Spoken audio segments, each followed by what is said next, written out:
Okay, so today we are going to explain the valuation and financing of Lady M confections. In summary of the case, the general information, it is known as a specialty cake bakery known as a cake boutique. It has 3 shops in New York City, one in Madison Avenue, the other one in the Plaza Food Hall, and the last one in Bryant Park. It also has a shop in LA. It has license in Singapore and South Korea, and its main product are mild crepe, which is a cake based on 20 crepes. Lady M situation, they were receiving many calls from potential investors. One of them was from China, and it was offering $10 million plus a line of credit and an exclusive franchise right in China in exchange of an equity stake. And at the same time, this company was looking to open a new shop in the New York World Trade Center, but the construction was really expensive and it can reach $1 million plus other expenses. So what they were thinking was if it was worth a high cost. And to answer it, Romanizing and Tom did some assumptions and do a break-even analysis. Part of the strategy of this company was the differentiation in their baked products, as they had French and Japanese fusion, delicate and less sweet taste, and aesthetic characteristics. The niche they were focused on was mainly businessmen that were on their way home after office or just going to a lunch break or just want to have a meeting in a different location. Its 3 shops were located in strategic places, considering a 2-block radio, as New Yorkers consider that every 10 blocks are a different city and they don't want to spend 10 minutes walking. In case of marketing or publicity, Lady M appeared in many popular magazines like that one from Oprah, Interior Design Magazine, the New York Times Magazine, Harper's Bazaar, and Vogue. And also they attract the attention of many celebrities such as Oprah and Martha Stewart. So it gave to the company a lot of followers around the world. And in case of the relationship with their employees, they were focused to make them happy as they know that it can take to them around 3 to 6 months to train in a pastry chef. And it was really important as what they offered was the taste in their baked products. Now, regarding the break-even analysis, the company would need to incur on a yearly cost of $1 million, which is regarding rent costs, utility costs, and annual labor costs.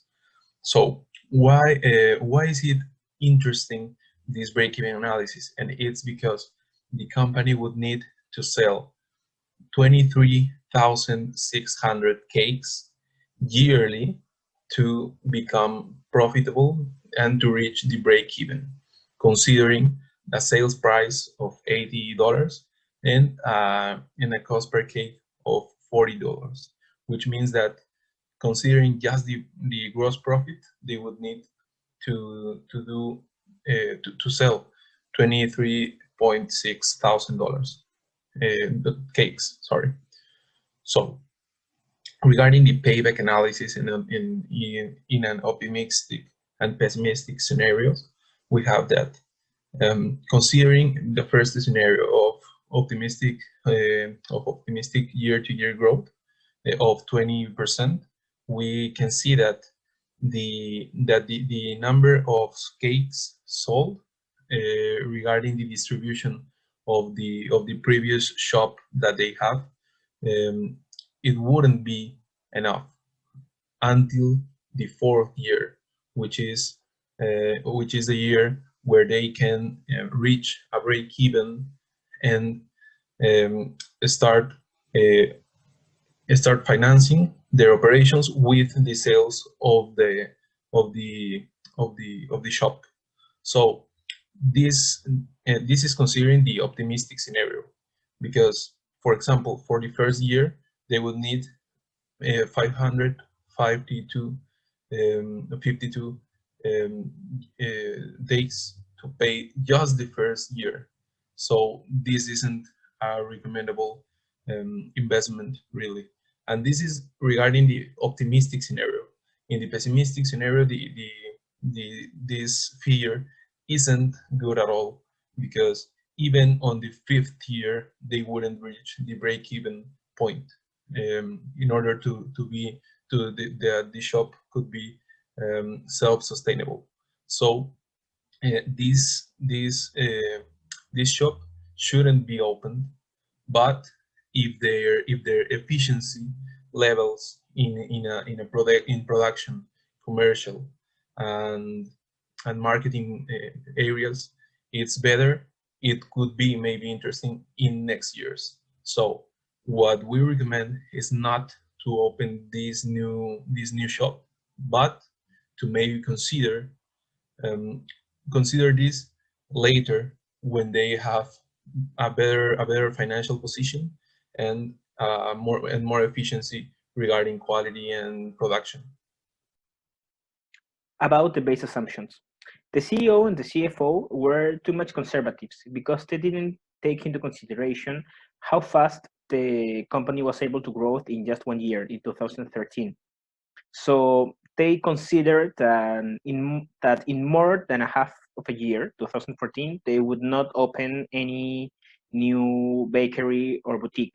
Also, it would be any kind of expansion that year. So they have considered a sales growth rate of 46.8%, which is okay just if they don't have any plan to open a new boutique that year, despite all the investment they would receive.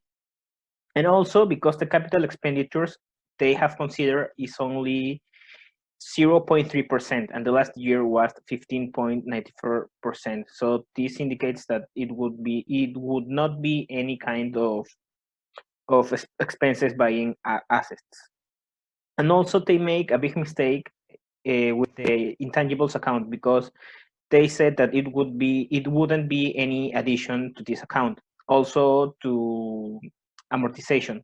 But this is wrong because they have to consider the registration of intellectual property such as trademarks or patents, and also the agreements like the franchising and the licensing agreements. And also the software has to be considered in the intangibles account. And finally, the goodwill which is part of intangibles, they have to consider that if they want to be in a better position to negotiate with the investor.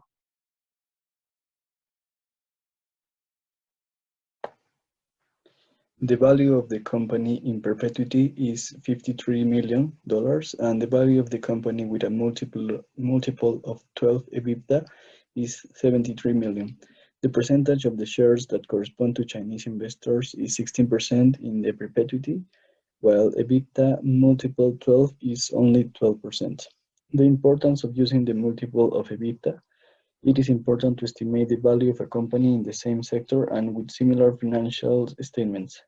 The higher that the EBITDA multiple is, the investors will be willing to pay more per share of the company. Okay, we think that the Chinese offer is not so bad. The investor is offering $10 million and a line of credit in exchange for an equity stake in the company. After the analysis, the company is valued at $70 million, which means that the investor will have a 12% of the shareholding. Although it is true that the company is not looking to expand in China, they are interested in opening a new store in the Trade Center, New York, but Lady M presents high solvency ratios like debt to equity ratio that is 1.35, which means that the most company operations are financed by loans, and also the payback that they will have to, the payback days that they will have to wait to recover this money is like 552. If they are desired to open a new store in which they are going to invest $1 million, they will probably need a loan or some type of financing. If the Chinese investors offer is accepted, they will have enough to open the new store and also an extra line of credit. And also the amount can be renegotiated with the Chinese investor. For example, they could like decline the 10 millions, but accept like 5 or 3 or 4, and also in the same like reduce the participation of the Chinese company. And if at the end the project to open the store in World Trade Center is not worth it, the capital invested by the Chinese investor could be used to expand the company and begin to finance itself more through its own resource. Also, it is an option for the company to internationalize. The franchise model has the following advantage: fast growth, least need for personnel, less investment, reduction of commercial and financial risk, and also the royalties that you are going to receive. In addition, when it's a franchise, they could establish standards and guidelines so that the standards of quality and prestige of Lady M won't lost. So we will invest in Lady M for the following reasons. It's a leading company in its category or industry, has competitive advantage that are difficult to imitate by the other competitors. It's growing faster than other fields of the industry with higher margins. It's worth approximately $70 million, and according to its projections, it's a company that shows future growth. Now we have conclusions. The forecast is too much conservative. Despite the previous fast growth and the probably new investor, they didn't consider new expansion plans neither in the USA or in any other country for the next 5 years. The company's cost will increase with the time, as it showed in the capex projections, because of its operations and the assets they need to improve the value in other assets. Based on that, their consumption about the fact that expenses will behave in the same way as 2013, growing, is right. However, they have to be careful and tie up their expenses to not be affected in the long term. Also, to get good results, they have to use those assets in an effective way to produce new and more income. The Chinese offer is an option that could benefit Lady M, so they should consider it. And finally, the company should not decide to open a new boutique at the World Trade Center. The recommendations are: Romanizing should not be too much pessimist about his company's growth. In his scenario, he was missing many big growth opportunities, and this is a disadvantage for the negotiation with investors.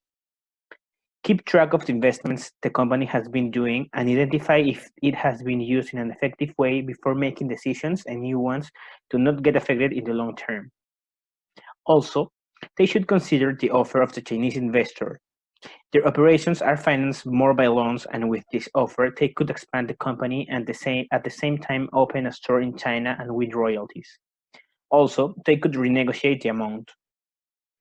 Lady M should invest in other markets because it's fully capable of generating profit and expand the company around the world. Thank you.